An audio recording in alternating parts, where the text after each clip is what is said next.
தகர்த்தனல் வீரர் பால் தக்கன்றன் வேள்விய தாமோதரன் தானும் சக்கரன் தன்னை சசிமுடி மேல் விட அக்கிவுமிழ்ந்தது. அனைவருக்கும் இனிய காலை வணக்கங்கள். ஓம் திருமூல திருவடிகள் போற்றி போற்றி.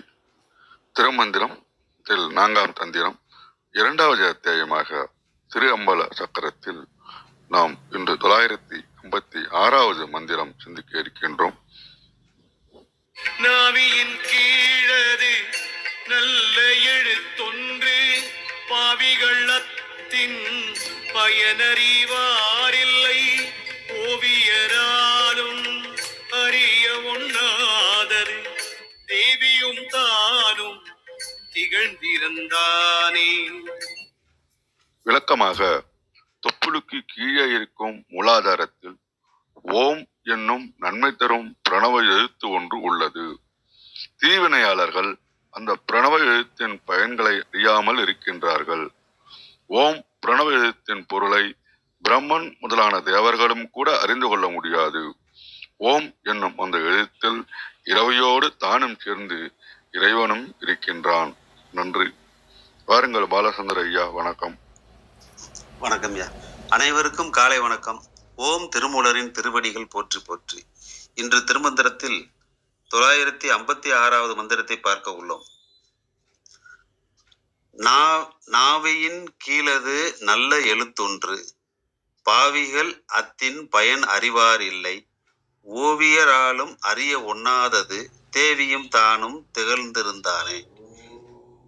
இதுல என்னன்னா, நாவியின் கீழ் அப்படின்றது தொப்புள் சொல்லலாம், மணிப்பூரகம் சொல்லலாம், உந்தி சக்கரம்னு சொல்லலாம். அதற்கு கீழ் உள்ள மூலாதாரத்தில் ஓம் என்ற பிரணவம், அதாவது சிவசக்தி அங்கு குடியிருக்கிறார்கள். அல்லது மூலக்கணல் என்றும் சொல்லலாம். அந்த மூலக்கணல் அங்கு உள்ளது. அந்த மூலக்கணல் தான் மிக மிக முக்கியமானது.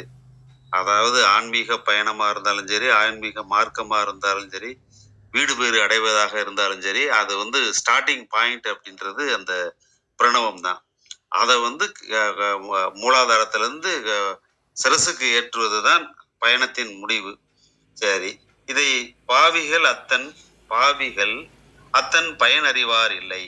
இதை அழகா திருப்புகழ்ல ஒரு பாடல் KP சுந்தரம்பாள் பாடுவாங்க.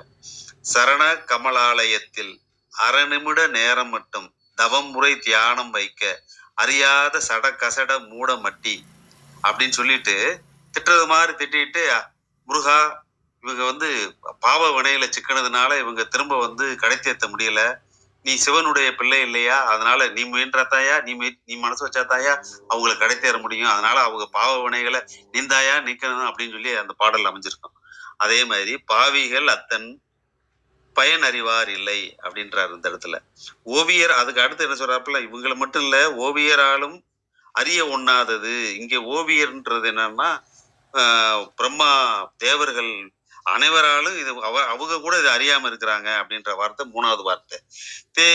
தேவியும் தானும் திகழ்ந்திருந்தாரே. அந்த மூலாதாரத்துல யார் இருக்காங்கன்னா, தேவியும் சிவனும் சேர்ந்து இருக்கிறாங்க. அத்தகைய சேர்ந்து இருப்பதை நம்ம அறிந்து ஓங்காரம்ன்ற பிரணவ மந்திரத்தின் மூலம் வாசி யோகம் செய்து மூலாதாரத்திலிருந்து ஒவ்வொரு சக்கரங்களாக கடந்து அதை தொண்டை குழியை கொண்டு போய் அதற்கடுத்து அங்கிருந்து பிளைட்ல போறது மாதிரி அதுக்கடுத்து சில பயிற்சிகள் செய்து சிரசுக்கு ஏற்றினால் அங்கு வாசியின், அதாவது என்னன்னா, அங்கே வாசியின் அருளால் மேலே ஏத்தலாம். அங்கே வாழையின் அருளால் நமக்கு பீனியல் கிளான்ஸ், அதாவது என்னன்னா அமுத சுரப்பி ஆனந்த சுரப்பி சுரக்கும். அப்படி சுரந்துச்சுன்னா அந்த பாவ வினைகள் நீங்கும், நம்ம சிவனோடு லயக்கலாம் என்பதே இப்பாடலின் கருத்தாகும். வாய்ப்புக்கு நன்றி, வணக்கம். நன்றிங்க ஐயா. வாருங்கள் ஐயா. ஜாகரன் ஐயா. வணக்கம். ஓம் திருமூல திருவடிகள் போற்றி. ஓம் திருமூல திருவடிகள் போற்றி. ஓம் திருமூல திருவடிகள் போற்றி போற்றி. அவையோர் அனைவருக்கும் பணிவன்பான வணக்கங்கள், வாழ்த்துக்கள். நாவியின் கீழது நல்ல எழுத்தொன்று பாவிகளத்தின் பயனறிவாரில்லை. நாவியின் கீழது நல்ல எழுத்தொன்று பாவிகளத்தின் பயனறிவாரில்லை. ஓவியராலும் அறிய ஒண்ணாதது தேவியும் தானும் திகழ்ந்திருந்தானே. ஓவியராலும் அறிய ஒண்ணாதது தேவியும் தானும் திகழ்ந்திருந்தானே. நாவியின் கீழது நல்ல எழுத்தொன்று பாவிகளத்தின் பயனறிவாரில்லை. ஓவியராலும் அறிய ஒண்ணாதது தேவியும் தானும் திகழ்ந்திருந்தானே. தேவியும் தானும் திகழ்ந்திருந்தானே. இறைவனுடைய ஒரு பகுதியாக தேவி. தேவி என்றால் தெய்வமே இயக்கத்தில் இருப்பது. அந்த தெய்வ நிலைதான் இயக்கத்திற்கு வந்திருக்கிறது. சக்தி வடிவமாக இருப்பது அந்த சத்திய பொருளே என்பதை உணர வேண்டும். கடலிலிருந்து எப்படி அலையை பிரித்து பார்க்க முடியாதோ அதே போல சிவத்திலிருந்து சக்தியையும் பிரித்து பார்க்க முடியாது. அந்த சத்திய பொருளே சக்தி வடிவமாக, சத்திய வடிவமாக, இயக்க வடிவமாக இருந்திருக்கிறது, இருந்து கொண்டிருக்கிறது. திகழ்ந்திருந்தானே. அது எப்பொழுதும் நேற்று இன்று நாளை என்று எப்பொழுதும் இருக்கக்கூடிய அந்த தெய்வீக தன்மை, சிவமும் சக்தியும் ஒன்று கூடி இருக்கின்ற அந்த தன்மையை தவத்தினால் மட்டுமே உணர முடியும். தவம் செய்த அந்த ஞானியர்கள் உள்ளுணர்வாக மட்டுமே அந்த உண்மையை உணர முடியும். காலம், தூரம், வேகம், பருமன் என்ற அளவுல எல்லை கட்டி இயங்கிக் கொண்டிருக்கின்ற இந்த மனித மனத்தால இறைவனை வடிவமாக, சிலை வடிவமாக நாம பார்த்து வணங்கி கொண்டிருக்கின்றோம். ஆனா அவன் அரூபமாக இருப்பதனால அவனை அறிய முடியாதது. ஏன்னா அவனுக்கு உருவம் என்று ஒன்றுமில்லை. அந்த இயக்க சக்தியாக எப்படி இன்னைக்கு கரண்ட் தான் எல்லாத்துக்கும் ஆதி மூலமா இருக்குது. இன்னைக்கு மின்சாரம் இல்லைன்னா எந்த வீட்டுல உபயோகப்படுத்தக்கூடிய பொருட்களுடைய இயக்கம் எதுவுமே இல்லை. ஆனா அந்த மின்சாரத்தை கண்ணால பார்க்க முடியாது. ஆனா அது இல்லைன்னு சொல்லவும் முடியாது. விளக்கு எரியறதுல இருந்து ஃபேன் சுத்துறது, இப்ப நம்ம பேசிக்கிட்டு இருக்கிறது கூட அந்த மின்சாரம் என்பது வேண்டும். பேட்டரியில அதை சேவ் பண்ணி தான், சேமிச்சு தான் அதை வச்சு நம்ம பேசிக்கிட்டு இருக்கிறோம்.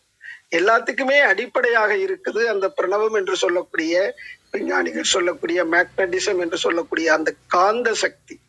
அது இருக்கு. ஆனா அதை யாரும் பார்க்க முடியல, உணர முடியல.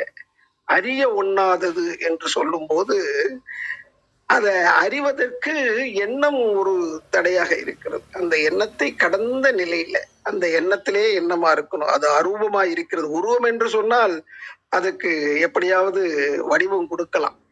ஆனா உருவமே இல்லைன்னா அதை போய் எப்படி சொல்றது? இதெல்லாம் யார் அறிகிறது? உலகப்பற்றுகளிலிருந்து நீங்கியவர்கள் தான் அறிய முடியும். இங்கே ஓவியர் என்று சொன்னவர் ஓவினவர் என்று குறிப்பு கொடுக்கிறாங்க. அதாவது பற்று நீங்கினவர் அப்படின்னு. உலகப்பற்றுகள்ல இருந்து நீங்கினவங்களாலதான் அதை உணர முடியும். அத நீங்கினவங்களால கூட சாதாரணமா உணர முடியாது. அவங்களும் அந்த தவம் செய்து அந்த மெய்ப்பொருளாகவே உணரும் போதுதான் அதையும் அறிய முடியும். பாவிகள் அத்தின் பயனறிவார் இல்லை என்று சொல்லும் போது இந்த உலகப் பொருட்கள் மேலேயே பற்று கொண்டு இயங்கிக் கொண்டிருக்கின்ற அந்த மனிதம், அந்த பாவங்களை பட்டியல் போட்டா ஒரு 5 தன்மைகள்ல, அதாவது பஞ்சமகா பாதகங்கள் என்று சொல்வார்கள். பொய், களவு, கொலை, சூது, கற்பழிப்பு என்று சொல்லக்கூடிய அளவுல இந்த பஞ்சமகா பாதகங்கள் அவங்களைத்தான் பாவிகள் என்றும் குறிப்பிடுகிறாங்க. அதாவது தவறு செய்து கொண்டா அது திருத்திக் கொள்ளலாம், தவறு செய்தவன் திருந்தி வாழலாம் என்று சொல்வது. தவறுவது எல்லாமே இயல்புதான். ஆனா அதை திருத்தி உணர்ந்து திருத்தி வாழணும். அதே மாதிரி தவறுன்னு தெரிஞ்சே செய்யும் போது அது தப்பு. அப்ப அதற்கு சிறு சிறு தண்டனைகள் உண்டு. ஆனால் பாவம் என்பதற்கு மரணம்தான் வழி என்று சொல்கிறார்கள். பாவம் செய்யாதிரு மனமே, ஏமன் கோபம் கொண்டோடி போவான், கோபம் கொண்டு உயிரை கொண்டோடி போவான் என்று ஒரு சித்தர் மகான் பாடுவார். அப்ப அந்த பாவிகள் இந்த உலகத்துல பிறந்து வாழ்ந்து செத்து போறதுக்காகவா பிறந்திருக்கிறான் மனுஷன்? ஆனா அப்படி செத்து போறதுக்காக பிறந்த மனுஷங்கள் இந்த பயனெல்லாம் அறிய மாட்டாங்க. சாகா கல்வி ஒன்று இருக்குது, சாகாத நிலை ஒன்று இருக்கிறது. அந்த நிலையை அறிய வேண்டும் என்றால் குருமார்களுடைய அந்த வழிகாட்டுதல் வேண்டும். இந்த உலக இயக்கங்களுக்கெல்லாம் காரணமாக இருக்கின்ற அந்த மகா சக்தி, சிவத்திலிருந்து வந்த சக்தி என்றும் எப்பொழுதும் எங்கும் நீக்கமர நிறைந்திருப்பது போல நம்முள்ளும் நிறைந்திருக்கிறது. அப்படி நிறைந்திருக்கின்ற அந்த மகா சக்தி நாபிக்கு கீழே எது நல்ல எழுத்தொன்று கீழ், அது எது? அதுதான் அந்த தெய்வ நிலைதான். அது நல்ல எழுத்தொன்று நாபியின் கீழே. அப்ப அந்த கீழ் என்று சொல்லும் போது அந்த மூலாதாரத்துல அந்த நல்ல எழுத்து இருக்குது. அத தட்டி எழுப்பி அந்த மணிபூரக சக்கரத்துல வச்சு கவனிக்கும் போதுதான் அண்டத்தும் பிண்டத்தும் அவன் எப்படி ஆற்றலோட இருக்கிறான் என்பதை உணர முடியும். மேலும் அந்த ஆற்றலை உச்சிக்கு கொண்டு வரும்போது அவனுடைய இயக்கத்துக்கு மூலமாக இருக்கக்கூடிய சக்தி அத்தனையும் உணர முடியும் இந்த சகசிராதாரத்துல. அப்ப எங்கும் நீக்கமர நிறைந்திருக்கின்ற அந்த மகா சக்தி நம்முள்ளும் உறைந்திருக்கிறது என்பதை உணர வேண்டும் என்றால் உலக பற்றுகளிலிருந்து நீங்கியவர்களாக, பஞ்சமகா பாதகங்கள் செய்யாதவராக இருக்கும்போது அவன் தானாகவே வெளிப்பட்டு கொண்டிருப்பது புலனாகும். அவன் எப்பவும் நம்ம கூட தான் இருக்கிறான், கூடவே தான் இருக்கிறான். ஆனா அவனை நம்மால உணர முடியாம இருக்கிறதுக்கு காரணம் உலகப்பற்றுகள்ல மாயை என்று சொல்வார்கள். மயக்க நிலையில சிக்கி கொண்டிருக்கின்ற அந்த மனித மனத்தை விடுத்து அந்த தெய்வீக தன்மையை உணர வேண்டும் என்ற வேட்கையினால்தான் அதை அறிய முடியும். அங்கிங்கனாதபடி எங்கும் பிரகாசமாய் ஆனந்த பூர்த்தியாகி அருளோடு நிறைந்தது தன்னருள் வெளிக்குள்ளே அகிலாண்ட கோடி எல்லாம் தங்கும்படிக்கு இச்சை வைத்து உயிர்க்குயிராய் தலைத்தது எது? மனம் வாக்கினில் தட்டாமல் நின்றது எது? சமய கோடிகள் எல்லாம் தம் தெய்வம் எம் தெய்வம் என்று தொடர்ந்து எதிர் வழக்கிடவும் நின்றது. எங்கனும் பெருவழக்காய் யாதினும் வல்லதொரு சித்தாகி இன்பமாய் என்றைக்கும் உள்ளதெது? மேல் கங்குள் பகலர நின்ற எல்லை உளதெது? கருத்திற்கு இசைந்தது அதுவே கண்டனவெலாம் மோன உரு வெளியதாகவே கருதி அஞ்சலி செய்குவாம் என்ற தாய்மானவர்களுடைய பாடலையும் நினைவு கூர்ந்து அந்த ஞானத்தை எல்லாம் கடந்து நின்று பார்த்தால்தான் அந்த தெய்வ நிலையை, அவனுடைய ஆற்றலை நாம் உணர முடியும். ஒந்திக்கு கீழே இருக்கின்ற அந்த தெய்வ நிலையை நாம் அறிய வேண்டும் என்று சொன்னால் இந்த மூலாதார சக்கரத்தில் இருக்கின்ற அந்த ஆற்றலை நெற்றிக்கு உச்சிக்கு கொண்டு வரணும். அகார உகார மகாரம் என்று சொல்லக்கூடிய வகையில அந்த ஓங்கார தத்துவத்தை உணர்ந்து அந்த மெய்ப்பொருளாகவே மாற்றம் பெற வேண்டும். தன்மாற்றம் என்று சொல்லக்கூடிய அளவுல அதுவானால் அதுவே சொல்லும்.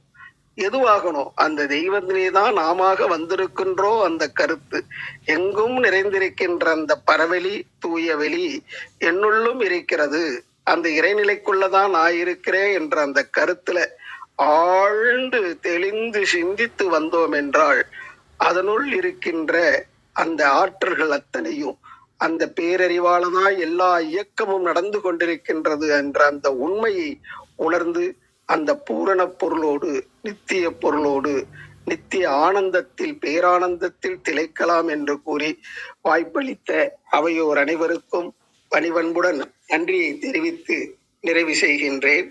எல்லாம் வல்ல இறையாற்றலுடைய கருணையினால் அருளோடு செல்வம் கீர்த்தி மென்மேலும் நிறைவாய் பெற்று எல்லா நல்வளங்களோடும் வாழ்க வாழ்க, வாழ்க வாழ்வாங்கு, வாழ்க வளமுடன் என்று ஞானியர்களுடைய பேராற்றலோடு இணைந்து வாழ்த்தி நிறைவு செய்கின்றேன். மிக்க மகிழ்ச்சி. நன்றி, நன்றி, நன்றி. நன்றிங்க ஐயா. தாயுமானவர் அவருடைய குருவாக மௌனகுருவும், மௌனகுருவுக்கு குருவாக திருமூலரும் இருந்ததாக சொல்வார்கள். அவ்வகையில் தாயுமானவர் பாடலை பாடி ஒரு ஞாபகப்படுத்த ஐயா அவர்களுக்கு நன்றி. வாருங்கள் ஐயா. கவியரசு ஐயா, வணக்கம். அனைவருக்கும் வணக்கம். இன்றைய மந்திரம் ஒட்டுமொத்த 3000 மந்திரத்தினுடைய சாராம்சமாக கூட நம்ம அதை பார்க்கலாம். நாவியின் கீழே நல்ல எழுத்தொன்று. இது நல்ல எழுத்துங்கிறது இந்த ஓங்காரத்தை தான் வந்து அவர் குறிப்பிடுறாரு. பாவிகளத்தின் பயன் அறிவார் இல்லை. இங்கே பாவிகள் அப்படிங்கும்போது பாவம் செய்தாதான் பாவிகள் அப்படிங்கிறது இல்லை. இங்கே என்னுடைய புரிதலில் வந்து திருமூலர் ஐயா சொல்ல வர்றது வந்து இது அறியாதிருந்தாவே வந்து அறியாதிருத்தலே வந்து அது ஒரு பாவச் செயல்.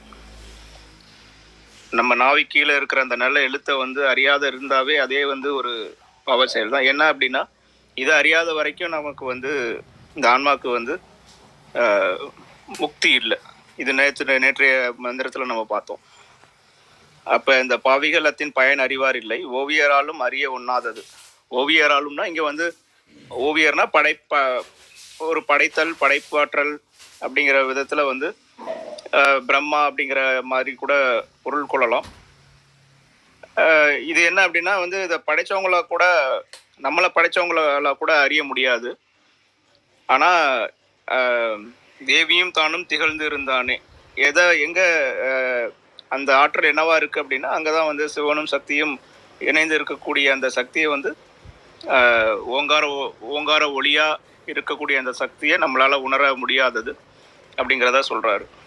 சரி, அப்போ இது உணர முடியலன்னு சொல்கிறாங்க. அப்போ உணரணும்னா என்ன பண்ணணும் அப்படிங்கிற ஒரு கேள்வி வரும். இப்போ உணரணும் அப்படின்னா வந்து நம்ம முதல் சொன்ன மாதிரி இந்த பாவச் செயல் இல்லை நம்மளுடைய வினைகள், நல்வினை தீவினை அற்ற ஒரு நிலையை வந்து உருவாகணும்.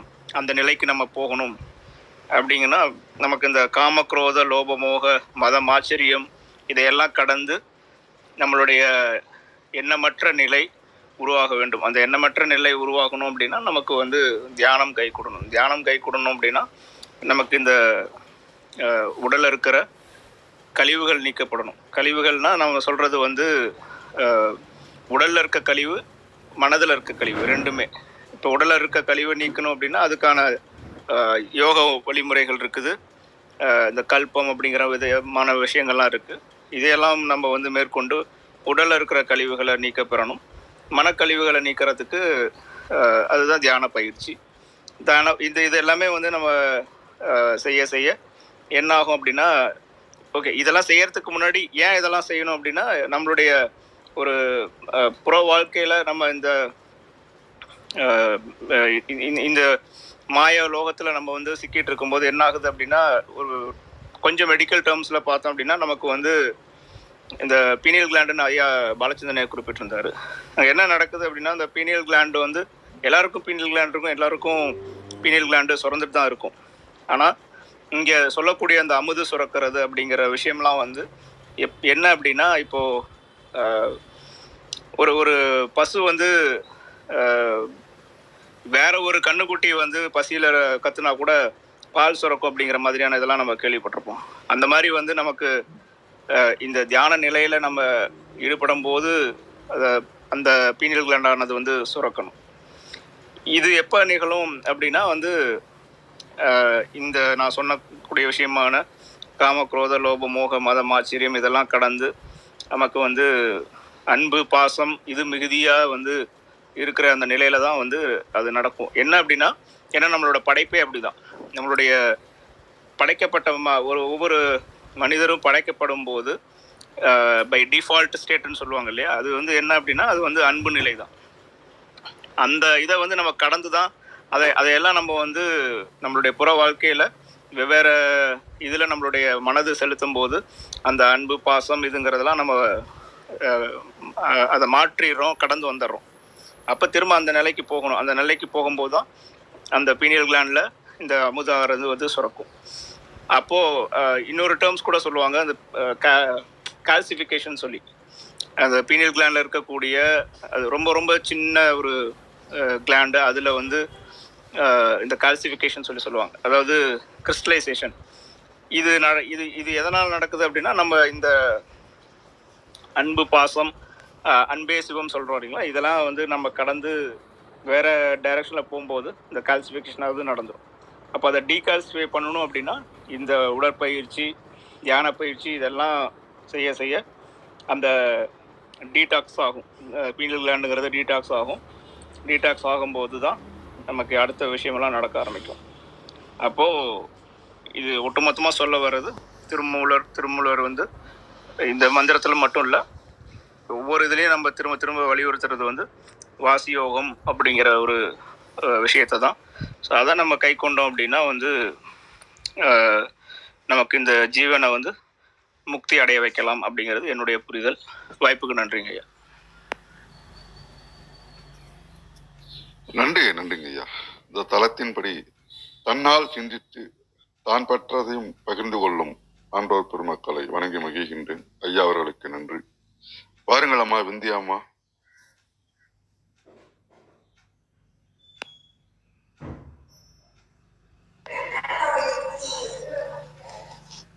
அனைவருக்கும் வணக்கம். ஓம் நமச்சிவாய போற்றி, ஓம் திருமூலரே போற்றி. 956வது மந்திரம். நாவின் கீழது நல்ல எழுத்து ஒன்று, பாவிகள் அத்தின் பயன் அறிவாரில்லை. ஓவியராலும் அறிய ஒண்ணாதது, தேவியும் தானும் திகழ்ந்து இருந்தானே. நாவி என்பதனுடைய பொருள் கொப்புள். கொப்புளின் கீழே மூலாதாரத்தில் நல்லதான எழுத்து ஒன்று அமைந்துள்ளது. அதத்தான் மந்திரத்துல நாவியின் கீழது நல்ல எழுத்தொன்று அப்படின்னு படைத்துள்ளார். அது என்ன அப்படின்னா ஓம் எனும் பிரணவம். ஓம் எனும் அந்த உயர்ந்த மந்திரம்.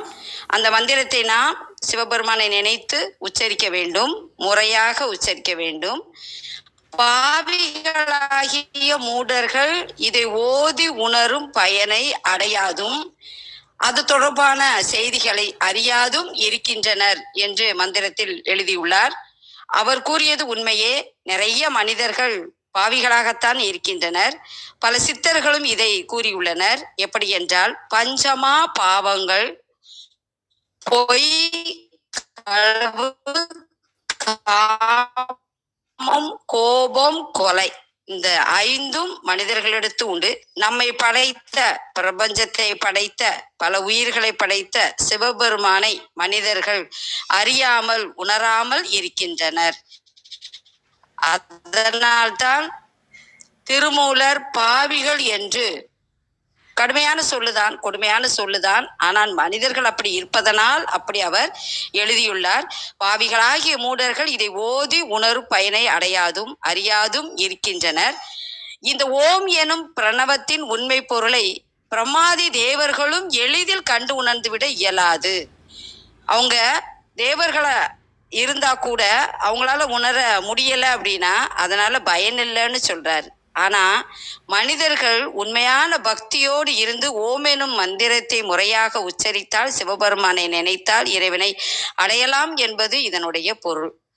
பாருங்க, பாவிகள் அத்தின் பயன் அறிவார் இல்லை, ஓவியராலும் அறிய ஒண்ணாதது, தேவியும் தானும் திகழ்ந்து இருந்தானே.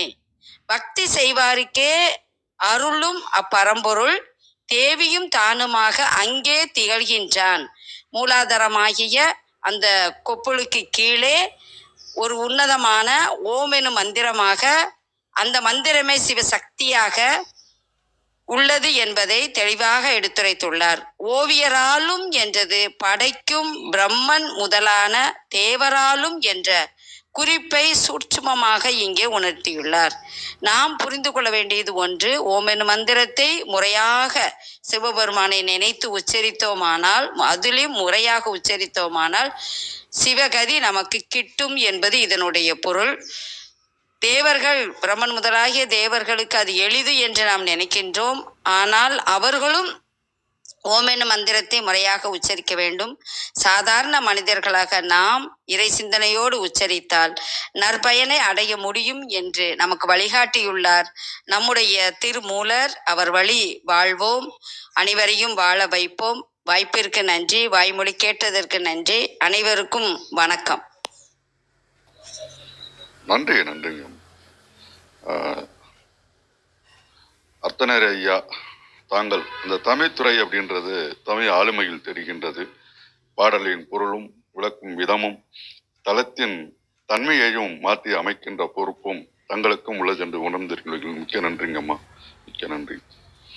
மகேந்திரன் ஐயா வணக்கம், வாருங்கள். வணக்கம், அனைவருக்கும் உற்சாகமன்னர் காலை வணக்கம். நல்ல அதோடைய ஆழ்ந்த பொருளை நம்மளுடைய அன்பர்கள் ரொம்ப அருமையா சொல்லியிருக்காங்க. அதில் இதில் இன்னும் இந்த பாடல் சார்ந்து கொஞ்சம் அப்படியே தேடும் பொழுது இன்னும் நிறைய இந்த மாதிரி ஔவையார் அதை பற்றி என்ன சொல்லியிருக்காரு அப்படிங்கிறத மாதிரிலாம் கூட நிறைய இருந்தது. சுருக்கமாக அதையும் நான் பகிர்றேன். நான்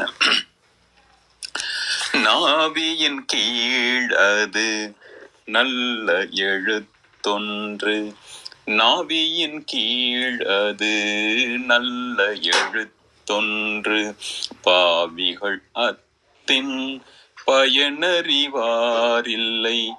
யோகியராளும் அறிய உண்ணாதது, யோவியராளும் அறிய உண்ணாதது, தேவியும் தானும் திகழ்ந்திருந்தாரே, தேவியும் தானும் திகழ்ந்திருந்தாரே, திகழ்ந்திருந்தாரே, நாவியின் கீழது நல்ல எழுத்தொன்று. இந்த நாவியின் கீழ் அது நல்ல எழுத்தொன்று அப்படின்னு சொல்லும் பொழுது, அந்த இது எங்கு இருக்கிறது அப்படின்னு சொல்லும் பொழுது ஔவையாருடைய பாடல்னு சொல்றாங்க. நாவி அகத்துள்ளே நலன் உற நோக்கிடில் சாவதும் இல்லை உடம்பு. அப்ப அதற்கென்று அந்த பிரணவ மத்தி என்கின்ற சொல்லப்படுகின்ற அந்த நாபி, அது அந்த ஒரு அசைவற்று நிற்கிறதாம். இந்த நாபி ஆகிய அந்த உந்தி கமலத்தில் கீழே அசைவற்று நிற்கிறது. அதன் மூலமாக அந்த நன்றி. அப்போது நம்ம அதன் மீது நம்மளுடைய மையத்தை கொடுக்க கொடுக்க என்ன ஆகும் அப்படின்னு சொல்லும் பொழுது இன்னொரு திருமந்திர பாடலும் வருது. உந்தி கமலத்து உதித்து எழும் சோதியை அந்திக்கு மந்திரம் யாரும் அறிகிலர் அப்படின்னு இன்னொரு பாடலும் வருது. அந்திக்கு மந்திரம் ஆறும் அறிந்தபின் தந்தைக்கு முன்னே மகன் பிறந்தானே அப்படின்றத இதை இதுவாகவும் சொல்லுவாங்க. நம்ம அதை எல்லாவற்றுக்குமாக மூலமாக இருக்கின்ற நம்ம அந்த மூலக்கடவுளாக சொல்கின்ற அந்த தந்தைக்கு முன் பிறந்ததாக சொல்லப்படுகின்ற பிள்ளையார் பிறந்ததையும் கூட அதை சொல்லுவார்கள். இது எப்படி அப்படின்னு பார்க்கும் பொழுது அந்த அந்த ஒரு நிலையில் நம்ம அந்த ஓங்காரம் என்கின்றது அதனுடைய உட்பொருள் விளக்கமே நம்ம நல்லா கவனிச்சு பார்த்தோம் அப்படின்னா, ஒரு ஆங்கிலத்துல சொல்லணும் அப்படின்னா அந்த பவர் ஆஃப் இன்ஃபினிட்டி, எங்கும் நீக்கமர நிறைந்து இருக்கின்ற அந்த அத்தனை அண்டத்தையும் உள்ளடக்கியதாக நம்ம வான எழுத்து என்று நம்ம பார்த்தோம். அதே போல நம்ம உடலுக்குள்ளேயே அமைந்து இருக்கின்ற ஒரு எழுத்தாகவும் பார்த்தோம். அப்படி இருக்கும்போ அந்த ஒரு நிலை எந்த அளவுக்கு இருக்கு அப்படின்னா, அது இதனுடைய நன்மை தெரிந்தவர்களுக்கு அது நல்லது தெரியும். அந்த நன்மை தெரியாதவர்களுக்கு அல்லது தெரிந்தும் அதை தன்னுடைய வழக்கத்தில் கொண்டு வராதவர்களுக்கு அப்படிங்கிறது தான் அந்த பாவிகள் அப்படின்னு சொல்றாரோ அப்படின்னு என்னுடைய தனிப்பட்ட பார்வை. அதாவது அது அதனுடைய பயன் தெரிந்தது அப்படின்னா அவங்க பாவம் செய்ய மாட்டாங்க. அந்த பயன் தெரிந்தது என்றால் அந்த தீவினை பக்கம் வந்து அவர்களுடைய எண்ணமே போகவே போகாது. ஏன்னா அது வந்து ஒரு மாதிரி கனெக்டிங் டு த டிவைன் அப்படின்ற மாதிரி அந்த ஒரு உயர்நிலையோடு நம்ம ஒன்றுகின்ற ஒன்று. அதுல ஒரு முறை அதனுடைய சுவை தெரிந்தாலும் அதனுடைய பயன் தெரிந்தாலும் நம்ம அதை விட்டு போகவே மாட்டோம் அப்படிங்கிற காரணத்தினால கூட அது சொல்லியிருப்பாரோ அப்படின்னு சொல்லுது. ஏன்னா பயன் அறிவார் இல்லை அப்படின்னு சொல்றது வந்து அதனுடைய பயன் பற்றி தெரியல, தெரியாம தான் அவங்க இதெல்லாம் செஞ்சிட்டு இருக்காங்க. அந்த பாவிகள் அத்தின் அப்படின்ற ஒரு இது, அதுவும் கூட பாவிகள் அத்தின் அப்படின்னு கூட சொல்லலாம் அப்படின்னு நினைக்கிறேன். பாவிகள் அத்தின்.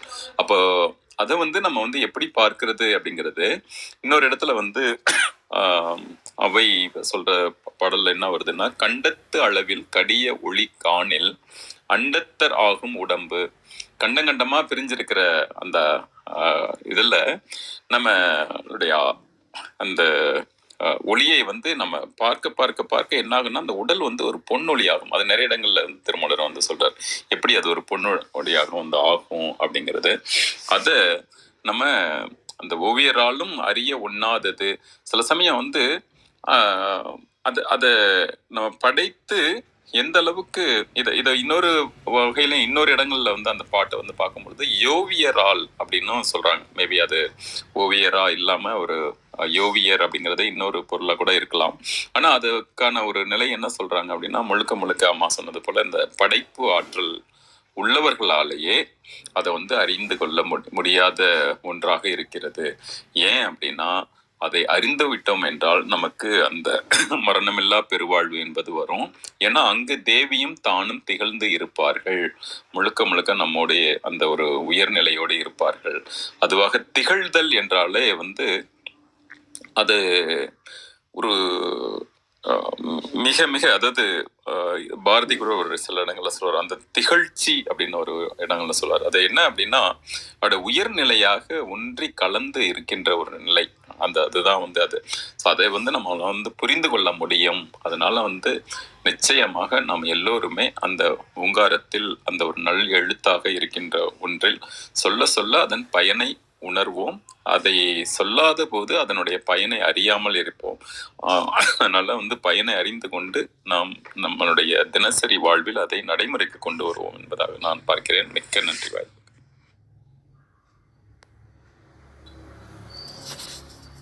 நன்றிங்க ஐயா. வேற இன்னைக்கு அர்த்தனர் ஐயா வரல. தளத்தை நிறைவு செஞ்சிலாங்களா? வேற ஏதாவது கேள்விகள், கருத்துக்கள் இருக்கிற அன்பர்கள் யாராவது என்ன பண்ணலாம்? இல்லைன்னா தளத்தை நிறைவு செஞ்சு சார் என்ன ஐயா, தாங்கள் ஏதாவது ஒரு பாடலோட முடிக்க முடியுமா?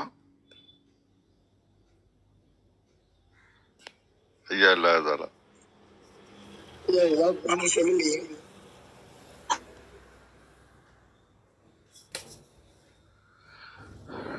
நன்றி. வந்த மையன்களை வணங்கி மகிழ்கின்றேன். மீண்டும் நாளை காலை சந்திப்போம், சிந்திப்போம். தலை நிறைவுறுகின்றது. 5, 4, 3, 2, 1.